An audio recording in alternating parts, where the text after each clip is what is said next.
To address you now, I invite His Royal Highness Prince William of Wales.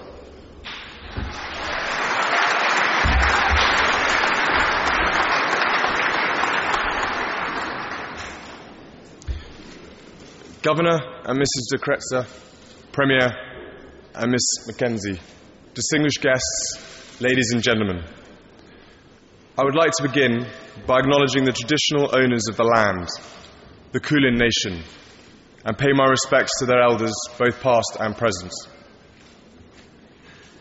Being in Australia is the realisation of a dream. As far back as I can remember, I have heard from my family about the wonders of Australia and the hospitality and friendship of the Australian people. My father had such a great time here at school and is still misty-eyed about an immortal moment on Bondi when an Australian beauty planted a smacker on his cheek. It's good to see this tradition is still continuing. I also remember my mother coming back from her time here in 1996, telling me what a profound impression this country had made on her and how much she loved Australia. 3 days here, and I now know why. And of course, there's that other guy with the ginger hair who just never ever stops banging on about you, and I haven't lived because I haven't been to Australia, blah, blah, blah. Because of this, and because of the respect the world has for your unique ways of life, for your vibrancy, your straightforward ways, your classic sense of humour, I've been longing to return. The last time I was here, I was 9 months old and seeing the world from a very low level. Certainly not one to which to appreciate this awesome place.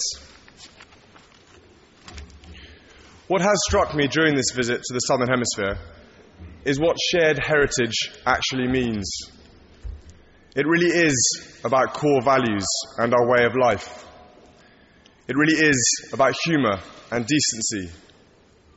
And it is also about courage and an ability to face down adversity.